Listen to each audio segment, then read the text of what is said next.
Operation Sindoor ആരംഭിച്ചതു മുതൽ Indian നാവികസേന കറാച്ചി ഉൾപ്പെടെ കടലിലെയും കരയിലെയും അടക്കം പാകിസ്ഥാനിലെ എല്ലാ ലക്ഷ്യങ്ങളെയും ആക്രമിക്കാൻ പൂർണ്ണമായും സജ്ജമായിരുന്നതായി വൈസ് അഡ്മിറൽ AN പ്രമോദ്. നാവികസേനയുടെ ഈ വിന്യാസം പാകിസ്ഥാനെ പ്രതിരോധത്തിലാക്കിയെന്നും തുറമുഖങ്ങൾക്കുള്ളിലോ തീരത്തോട് ചേർന്നോ ഇന്ത്യൻ സേന തുടർച്ചയായി പാകിസ്ഥാനെ നിരീക്ഷിച്ചു കൊണ്ടിരുന്നതായും അദ്ദേഹം കൂട്ടിച്ചേർത്തു. ഇന്ത്യൻ സൈന്യത്തിന്റെ പ്രവർത്തനങ്ങൾ വിവരിക്കുന്ന പത്രസമ്മേളനത്തിൽ സംസാരിക്കുകയായിരുന്നു അദ്ദേഹം. ഓപ്പറേഷൻ സിന്ദൂരിന്റെ ഭാഗമായി ഇന്ത്യ പാകിസ്ഥാന്റെ സൈനിക മുന്നേറ്റം പരാജയപ്പെടുത്തിയെന്നും പാകിസ്ഥാന്റെ ഹൈടെക് ജെറ്റുകൾ വെടിവെച്ചിട്ടതായും ഡയറക്ടർ ജനറൽ ഓഫ് എയർ ഓപ്പറേഷൻസും വ്യക്തമാക്കി. അവരുടെ വിമാനങ്ങൾ നമ്മുടെ അതിർത്തിക്കുള്ളിൽ പ്രവേശിക്കുന്നത് തടയാൻ സാധിച്ചു. ഞങ്ങൾ കുറച്ച് വിമാനങ്ങൾ വീഴ്ത്തിയിരുന്നു. അവരുടെ ഭാഗത്ത് നഷ്ടങ്ങൾ വരുത്താനും സാധിച്ചിട്ടുണ്ട്, എയർ മാർഷൽ AK ഭാരതി പറഞ്ഞു. വെടിവെച്ചിട്ട പാകിസ്ഥാൻ വിമാനങ്ങളുടെ കൃത്യമായ എണ്ണത്തെക്കുറിച്ചുള്ള ചോദ്യത്തിന് താൻ ഇവിടെ ഒരു ഊഹം പറയാൻ ആഗ്രഹിക്കുന്നില്ലെന്നും തന്റെ കൈവശം നമ്പറുകൾ ഉണ്ടെന്നും അത് സ്ഥിരീകരിക്കാനുള്ള വിശദാംശങ്ങളിലേക്ക് സേന കടക്കുകയാണെന്നും അദ്ദേഹം മറുപടി നൽകി. ആയതിനാൽ ഈ സമയത്ത് ഒരു നമ്പർ നൽകാൻ ആഗ്രഹിക്കുന്നില്ലെന്നും അദ്ദേഹം കൂട്ടിച്ചേർത്തിരുന്നു.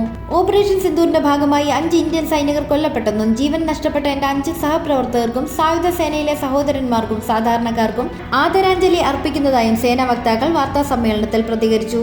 1999 ഇന്ത്യൻ എയർലൈൻസ് വിമാനം IC-814 ഹൈജാക്കിങ്ങിലും 2019 പുൽവാമ ആക്രമണത്തിലും ഉൾപ്പെട്ടവർ ഓപ്പറേഷൻ സിന്ദൂരിൽ കൊല്ലപ്പെട്ടിട്ടുണ്ടെന്നും സൈന്യം സ്ഥിരീകരിച്ചു. പാകിസ്ഥാനിലെയും പാകിസ്ഥാൻ അധിനിവേശ കാശ്മീരിലെയും 9 ഭീകര ക്യാമ്പുകൾ ഇന്ത്യ നശിപ്പിച്ചപ്പോൾ കൊല്ലപ്പെട്ട 100 ഭീകരരിൽ ഇവരും ഉൾപ്പെട്ടിരുന്നു.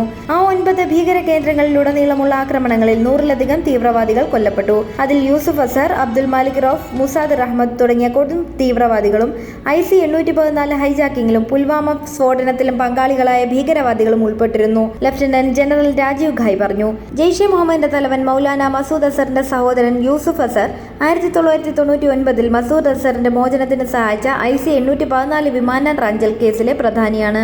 ജെയ്ഷെ മുഹമ്മദിന്റെ പ്രവർത്തനങ്ങളിൽ പ്രധാന പങ്കുവഹിച്ച ഇയാൾ ആയുധ പരിശീലനങ്ങളിൽ മേൽനോട്ടം വഹിക്കുകയും ജമ്മു കാശ്മീരിലെ നിരവധി ഭീകരാക്രമണങ്ങളിൽ പങ്കാളിയാവുകയും ചെയ്തിരുന്നു.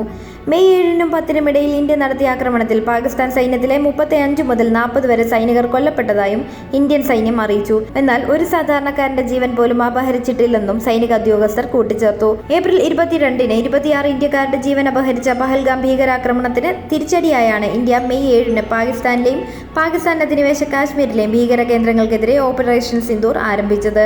നാവികസേനയും കരസേനയും വ്യോമസേനയും സംയുക്തമായി പാകിസ്ഥാനിലെ 9 ഭീകര കേന്ദ്രങ്ങളാണ് ആക്രമിച്ചത്.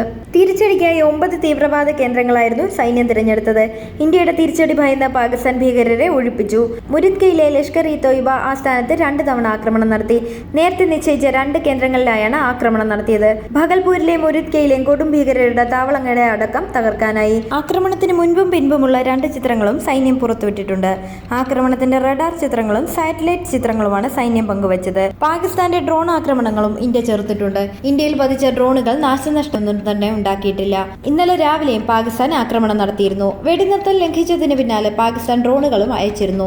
വെടിനിർത്തൽ പ്രഖ്യാപിച്ച് വെറും 3 മണിക്കൂറിനുള്ളിൽ പാകിസ്ഥാൻ വീണ്ടും പ്രകോപനം തുടങ്ങുകയായിരുന്നു.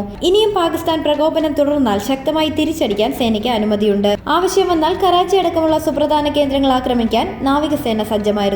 അറബിക്കടലിലെ സൈനിക വിന്യാസം പിൻവലിച്ചിട്ടില്ലെന്ന് നാവികസേനയും അറിയിച്ചു. പാകിസ്ഥാന്റെ ഓരോ നീക്കങ്ങളും സേന നിരീക്ഷിച്ചുകൊണ്ടിരിക്കുകയാണ്. ഇന്ത്യയുടെ തിരിച്ചടിയിൽ 40 സൈനികർ കൊല്ലപ്പെട്ടെന്ന് പാകിസ്ഥാൻ അവകാശപ്പെടുന്നുണ്ട്. ഇന്ത്യ ശക്തമായ തിരിച്ചടി തന്നെയാണ് നൽകിയത്. വെടിനിർത്തൽ ആവശ്യപ്പെട്ടത് പാകിസ്ഥാനായിരുന്നു. Vice admiral AN Pramod, lieutenant general Rajeev Ghai, air marshal AK Bharti, major general SS Sharad എന്നിവരായിരുന്നു വാർത്താ സമ്മേളനത്തിൽ പങ്കെടുത്തത്.